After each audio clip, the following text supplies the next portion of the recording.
In this installment of the Boost Numbers podcast, we meet Moran Mizrahi, COO of Rebillia Platform. In a world of subscription services, Rebillia is at the center, helping companies create and manage subscription services for their customers. Moran shares thoughts on building a successful startup, which includes team building, community engagement, and even a little bit about small miracles. Enjoy the episode.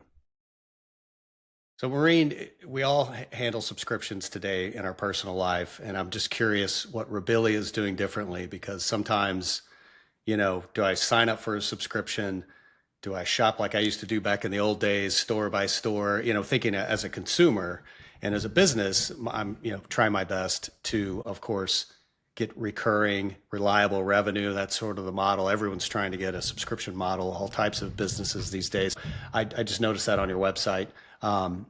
Managing, it looks like a subscription kind of a management tool for folks because the world is dynamic. Maybe I don't want to sign up and forget about a subscription, but it might be the best thing for me if I know I had some flexibility. So I'm just curious with Rebillia, what are, some of the key things that you're doing for your customers with the platform? Great. So let me tell you a little bit about the concept. So if you think of subscriptions and how it's been done through legacy billing platforms, a lot of merchants kind of need to be stuck on a very simple subscription plan because they are relying on some of the legacy billing platforms. The way we operate, we rethink this whole thing and we think of the on-demand generation, the AI generation, right? Things are changing. Clients nowadays, they not really like to be committed to one size fit all plan. They don't want to choose a plan and stick to it. So here's a good example of how that can be used. So let's just say that you're a customer of dog toys and dog food, right? So if you have a dog, right, and you signing up for treats for dog, let's say every 2 months you get one box, and that's now you need to ask yourself, is this good enough for my dog? Would my dog like it? Do I want to change from time to time? Would I keep it fresh if I'm traveling? So this whole concept of just setting one time and one product on one pricing and make this keep going and think that that clients are that naive nowadays will not work. So that's where we came up with Rebillia. And we are allowing customers to change and tweak their subscription plan throughout the entire life cycle of the subscription. So for example, maybe I can set up a subscription plan that giving me different type of vitamins every 2 months for my dog, maybe allowing me different type of food, a toy once of every 6 months, and then at some point I want to tweak the toy into actually a different type of treat. We do not limit our merchant to what they can offer their clients. So they can have endless offering, and that's how we encourage our merchant to really think of on the on-demand generation and on their current dynamic client and just keep refreshing the offering, and we allowing to tweak easily the subscription without unsubscribe and resubscribe just by allowing a full panel and the full back end that support that thought. And in that end, the client can go on their potential one-size-fits-all subscription plan, but keep tweaking it, changing it to their needs. More than that, this is such a global world today. So besides the fact that you can change throughout the entire life cycle of the subscription, the actual product, you can use some bulk pricing. You maybe can utilize on some seasonal bundles. You can enjoy some different deals because there's nothing more annoying than when you go on subscription and now if you're a new subscriber, there's new pricing and Yeah. then you lose out of it. Clients Yeah. are aware today, they don't like it. So as long as the merchant is having their own set of minds of how they like to do it, we allow merchant the flexibility to allow their clients new flexibilities. But more than that, as I said, the world is really global and omni today. Let's just say that you are you under your store have products of dogs, dog treats, dog Hmm. toys, but you don't really sell vitamins. So in this new world, instead of going and purchasing a whole vitamin concept, you can just today with Rebillia create some partnership to a vitamin dog store and provide your clients on your own website abilities to subscribe to those vitamins as well. And basically, your client will have one stop shop. Because if you think, you talked about going to the shop, right? Hmm. Retailers long time ago have thought of the concept of put related products together, right? When you go to the supermarket, it's very easy to see the toothpaste next to the toothbrush, next to the tooth cleaners, etc., etc. But on subscription, now you go to a website and you only pick and choose the product that you really want. But what about other relative products that you want to have? So we allowing partnerships Hmm. and omni channels to combine together into one spot and really allowing to make those tweaks into the subscription throughout the entire life cycle of the subscription. Now, think of this concept going towards other evolving industry because every industry right now is thinking, how can I bring subscription, but smart subscription? So if you think of that same concept into the world of hospitality, right? Because the world of hospitality is really not evolved as much. You still Hmm. nowadays, when you want to look for an hotel or accommodation, you will have to go to one of the websites. You will still, even with AI today, you might still gonna have small tweaks, but you still need to go and redo the search every time over and over. So, and I'm not even, Rebillia is not even here to bring the concept and say, this is how the hospitality industry now doing things. We just allow them the billing flexibility to rethink their avenue. Most of my clients today have just rethink their concept after engaging with us because they couldn't really think of that differently and find ways to bring those innovation to their clients from a billing perspective. So you can take this to other arenas as well as the car industry that's really Hmm. evolving. I mean, it's still so stupid that you will have to now travel and rent a car. So when the whole Mm. world moves into subscription, so imagine a world that you can not lease a car, not buy a car or rent one. You can actually subscribe to cars Hmm. and really enjoy from variety of cars. You on your Sunday, you drive in your two-seat car Yeah. when you want to enjoy it with Yeah. your wife. Then over the week, your kids are coming and you change it to another car. You're traveling, you take another car. You're right now in Atlanta, and when you're traveling to LA, under a subscription, you can just go and grab any car you want, and this can all be maintained and tweaked in one platform. So this is kind of the abilities that we allow in clients. It might be very broad examples, but that's exactly what we're serving. Endless rethinking of ways to subscribe your clients into your platform, as well as to create new ways of loyalty that really match into today's world. That's so I have my mind's erasing. I have a bunch of questions. And I think just personally, it's very relatable in your examples. We have a couple, just again, back to personal experience. When you have a membership or a subscription you've signed up for, there's nothing better as a customer than if I can go into an app or a website, or maybe I call, doesn't really matter, and I can just pause it for a while.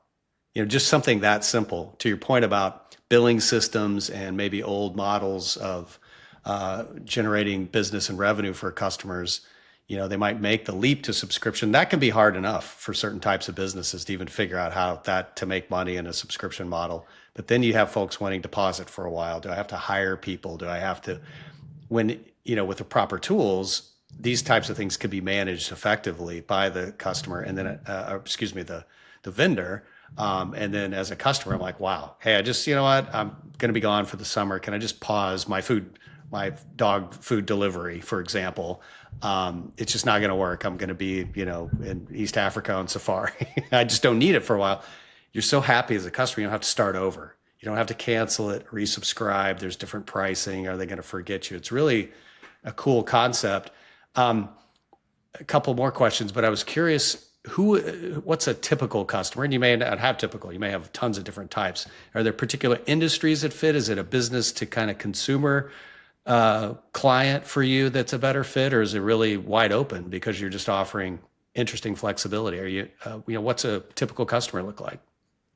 Well, I would say the wide option is very it's probably our biggest obstacle as a customer, as a company in general, because most of our clients are the one that dig. We are not the biggest company out there, right? We are Hmm. not the most straightforward, but we do bring innovation that no one else have. So clients that come in towards us are really dig deeper to find a new solution, and therefore they Hmm. really come in from all over. We not necessarily have one typical company. So of course the straightforward companies that and clients coming towards us are pretty much e-commerce that want just a little bit more of innovation, a little bit Hmm. more of new ways to bring new abilities to their platform, with the goal of being customer centric, to be able to take on more clients.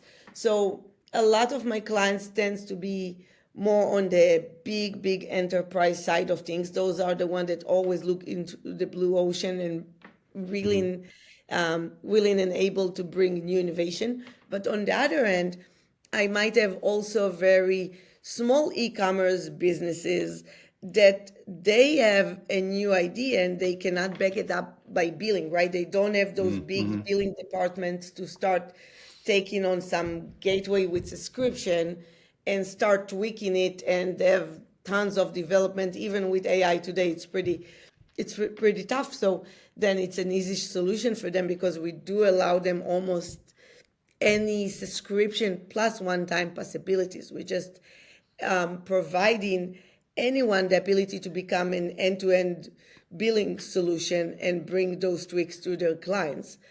With that being said, one of the most interesting clients we have nowadays, of course, we serve in SaaS, but some of the most interesting clients we have today are, of course, the AI agents, because everyone can become an AI agent right nowadays, right? Children become AI agents, but when they're trying to scale, that's where they have the problem. When they're trying to monetize and trying to tweak now, both one-time uses plus tokens, when they're trying to become smarter towards their clients and make more money, that's where we're coming into place.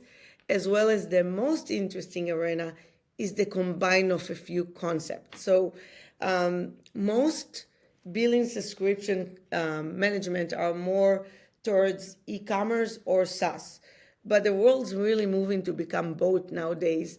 And what's really unique about Rebillia is that we are really good in combine those two concepts into one subscription. So let's just say, let's take the car industry, for example. That's a great example to a SaaS, right? It's cars moving towards SaaS today, Hmm. but it also might have e-commerce, shipping and handling component, like anywhere from the radio that might be on a recurrent, but also to the actual subscription for the car. But then on e-commerce, they might need to ship more parts today. They might ship you some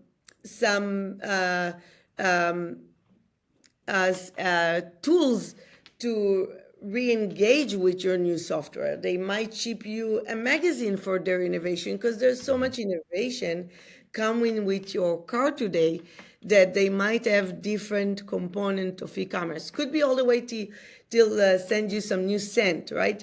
Businesses now, they're very much omni and keep thinking, how can I do what I do, but how can I partner up with more abilities and surround my clients with more option related to what I'm naturally selling as of right now. So that's where the world's going to, right? It's all about um, se- creating engagement versus selling a product. And if I'm already engaging with a client and have this relationship, whether if it's through Instagram or more of by store relationship or physical location, I want to sell more products. It's all about volume nowadays and less about selling a specific product. So once you already acquired a client and you already create this engagement, it's so costly today. You want to make more from that client, and that's exactly the abilities we allow in our merchants. So just to rethink this whole billing perspective to variety of things that they can do to engage with clients and to maintain lifetime value.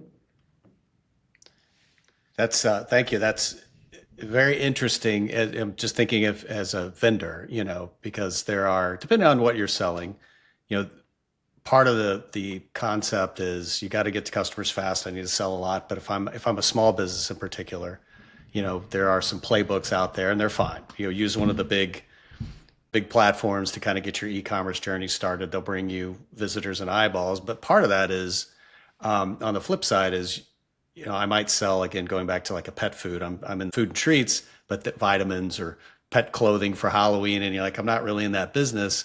But would it be nice to be able to, as you pointed out earlier, have partnerships and the enabling ability with like a platform, a Rebillia platform, to manage that, so you could build more of a presence directly for those customers that want to deal directly with the company. And I do the same thing. There's certain things I get just from all the big sites like everyone does. And there's other things I want to go direct to that vendor or service provider because they've just provided good service. So it's, I think of it like an enabling tool to do interesting things that you couldn't do before.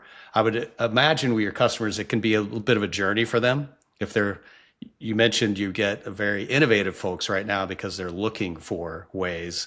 When you run into someone that like, this is a really good idea, how in the world would I fulfill? How do I manage, variable subscription? How do I manage locations? I can imagine for some of your clients, they might look at it and say, geez, how do I re-engineer my business a bit to operate this way? Do you run into that from time to time? There's the early adopter crowd and they're looking for this. Then there's folks like, I know I need it, but I'm not sure I'd know how to manage it on the back end, fulfillment and variable subscription, attributes. It's just maybe a new concept to some of your clients. Do you face that at all? I do face that in a bit, but the truth is that we do really good job with providing a good product that replace a lot of people. So for some of my Mm, clients, if they want to utilize the whole platform, even for the enterprise, it will be almost to the verge of impossible. We do have a pretty huge mm, platform behind us. So most of my clients do not start with, we also have a starter kit, right? So mm, most of my clients do not take the entire arena. However, I do end up with a lot of clients that maybe sign up with us on the most simple things, but they would let me know we want to bring innovation in the future. So mm, we will sign up with you because we have thoughts of doing this and that. And yes, they do need to tweak things from the back part as well, and their own and manage their own bureaucracy as a mm. company of how they doing things. Of course, we do not own that part, right? So they will Right. still need to figure this out. And I do see clients that have some plans for the future and they just rethink that. But I also see more clients that maybe come to us for a certain reason, and then we open their minds about small little tweaks they can do. And that's not our job, but we just ending up doing it anyway, right? And Yeah. they figure out, wait a minute, I do own two different stores, right? I have one on this platform and one on this platform. Maybe I could see it all in one place and it would be easier for my client. And then this whole, so it depends. Some clients really need the time and to Hmm. engage, but some clients sometimes using different tools and different platforms to what they can get to us through one platform with way less people, and they find it easier. So Yeah. the good thing, the good news is we allowing our clients to start very small. You don't have to take the entire ideas that my platform can provide you and use it all. You can start slow and then rethink. But the truth is that, people think, if I'm taking this to how the world gonna look for now, right? People think that AI is here to help us. AI is not gonna make us rest. AI is just gonna push us to rethink and retweak, Mm, and it's not about us having more comfortability, it's us being more productive. If anyone thinking that this new generation is all about robots will do things for us and we can have more time to ourselves and my business will run and I will sit and enjoy my day while robots working for me, then that's not how it's going to be. I'm already seeing that the AI generation gonna have to push us to maybe not work harder, but be more productive. And while there will be obstacles, that's where the world is moving. So while it's very comfortable to sit back and say, I'm just gonna wait for things to happen, or I'm not just gonna take the time right now to engage or think of my client, and I'm just gonna keep it simple for now till I'm not as busy, or I have bigger team, or I can handle things, then your competitor, a competitor will rethink the whole this innovation yes. and take your place. So unfortunately, and it's really unfortunate for most people, right? This is not good timing to sit back and relax.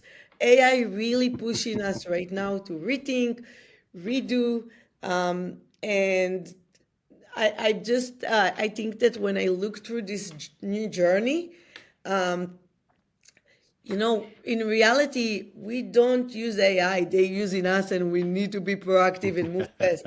It Using us. might Yeah. not be good news, right? Some of the audience here will hate what I'm saying, but this is the reality. We need Yeah. to rethink our business every day now. Things moving fast, and we have to move fast with it. Yeah. Um, I couldn't agree more, and we'll have to save an AI deep dive for another conversation because that could go on and on. But I think it hits on whatever tools are coming. So rebuild, different expectations from your customers, your clients' customers, and the need to manage these subscriptions leading into AI and whatever that means in that space as well. This is part of the journey. The world moves quickly, so how do we keep you going in that direction?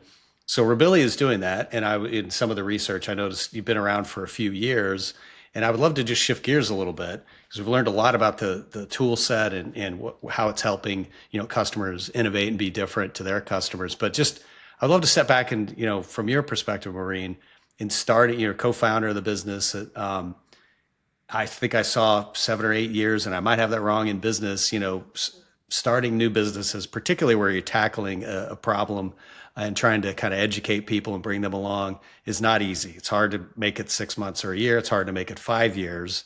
And you shared in some of our other conversations, kind of how you guys go about, customer centric approach, how you handle marketing and sales, building community. So I would love to just hear a little bit about, your view on starting growing the company and how you get here in terms of managing your customers because it's clearly working. There's a lot of startups that are 6 months old, a year old because they have a cool piece of technology, and then there's others that have grown into a business that people need. So I'd love to hear that from a little bit about your journey there and some of your philosophy on growing the business. Well, first of all, I love it that you hope that I have a philosophy. That's what that's my first remark. But I would tell you that, to be more honest, that I want to be being able to manage a startup. There's a little bit of a miracle there. It's more than just a philosophy, and of course I want to share more about it. But I will tell you up front, it's a tough journey, and I think what made the magic happens and how we survive tough times, as well as because in startups you have the highest highs and the lowest lows, and great things happening to you, and then some not so great things as well along the way. This is not, although Rebillia umbrella been out there for quite a few years. This is our third product. It's a product that we initiate in 2024 after a few years of development. And it's not some pivot to another product. It's really a whole new concept, a whole new product. So, but I would tell you that there's a little miracle behind Rebillia, that I feel there's a little miracle. And that's really related to my team and how our culture as a company, if to call a startup, right, a culture company, a company culture towards a startup, but really we have great team that really believing in what we're doing, and the only way to that we have survived that is that along the way we as a team took the concept and presented to whomever. And I think that because of our energy as a team, not necessarily because of our product, that is, we have a great product, but I think our energy as a team and our willingness to, in a way, help the world, right? And bring innovation and make change and solve a real problem. All that is great and very important for any startup out there. But I think that the way that our team is set up as a little bit of a family, and family, as I said to one of our new board members the other day, is when you say family, it's not only love and compassion, right? It's also a lot of tough love, respect, directness, forming together a plan, as well as forming together some approach. That's what really made us survive. Because I think every time we brought the concept to others, it could have go shifted any other way, but the market reacting real well to Rebillia. And I think the reason is because we from the inside really believe into it, really coming and talking about the clients and the merchants pain point. And when we engage in, we kind of get this great feedback coming back really from our energy and our belief in what is it that we do and how we're going to help the world, right? And I think that's eventually a startup. It's almost like real estate. It's only worth what the market thinks it's worth. So of course, again, we back it up with a great product, but we always keep thinking about the market. And when I say the market, not just our client, not just our merchant, we keep thinking and tweaking of how, what my merchant need, and what my merchant need today is to maintain client, to keep client engaged. So we help them to rethink. Another important thing to how we manage this startup is we're not just backing up the pain points by our feedback from users and clients and merchants. We also been running in their shoes, which is very important. Each and every founder, although I'm the one that tending to go to podcast more and more handling outside engagement, all of our co-founders are super smart in their arena, and all of them, if one thing is we have in common, that we all been in different ways walking in our clients, in our merchants shoes. So I came from the arena of e-commerce, retail, online. Our COO, sorry, I'm CEO. Our CEO came from the arena of building different channels of online, and is all about client engagement. Another one of our co-founders is totally from a different arena, is more from the product, but every time we think of technology, is also being in the user end before, so that's really helped to think of the product, as well as we have a co-founder from the customer success. So each and every one of us bring really unique, different area of view, which bring a lot of chaos, fighting, and not really fighting, right? But bring a lot of dialogue, a lot of room for criticism, a lot of brainstorming. But I think that's what make us so healthy. And then I think that the bottom line, I'm not the biggest subscription management out there. I'm not this backed up with with the strongest financial backbone, right? But I do think that we bring some understanding and energy that really understand the merchant need, and that's what made us survive as a startup. We also very much hands-on. So as a startup, you will not find me everywhere, right? You still been able to find me easily, but you would not find me on any SEO search through Google. But you would find us more on engagement. So a lot of our big enterprise clients coming from general engagement. We're always happy to be part of the community, whether if it's the fintech community, general community. We initially taking the time as a team to stop and say what we're doing is very important. We are very much about doing what we're doing, focusing and save on time. But we make sure we're taking also time and volunteering a little bit in our community, bringing insight, donating the software to important project. Everyone in my team can have some ability to bring new ideas to how we can donate to the community in different ways. And if we can do it, and it's not with money, right? It's more with putting our hearts and minds into something that's important to us and think how we can help. It could be arranging an event, it could be participate in an event, it could be judging in young minds competition. It could be the fact that I'm managing a tech community here in Atlanta with the goal of not really promoting anything except for paying it forward and be there for each other. So those kind of engagement, as surprising as it seems, really bring us the most valuable, not necessarily quantity wise, but the more valuable engagement. And I'm staying really surprised for how startups today really need to, of course, go through automations and go through the AI and put yourself out there through AI and keywords and platforms and rethink how you can put yourself out there. But do not forget that real engagement have not died, that the world really, if you think of AI, also make us very much individuals.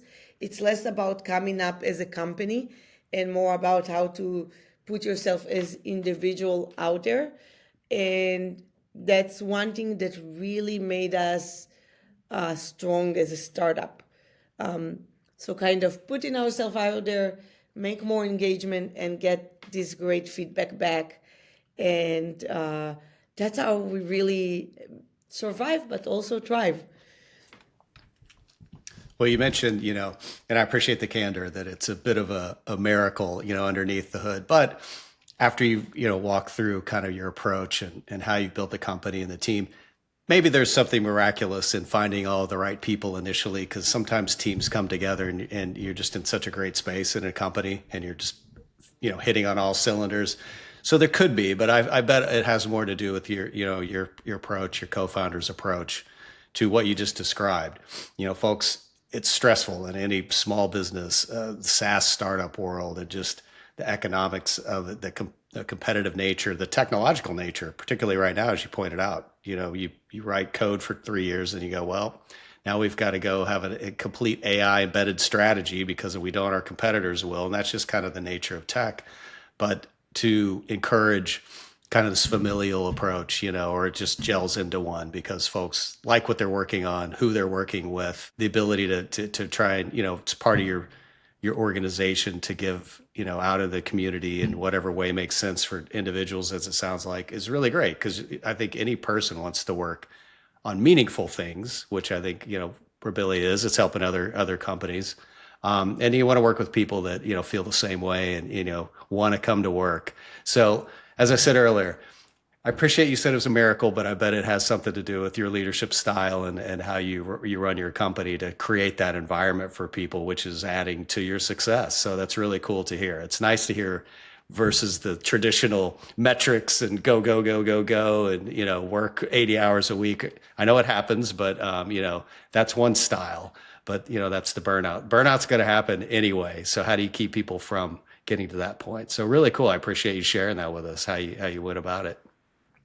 Thank you so much. Yeah, excellent.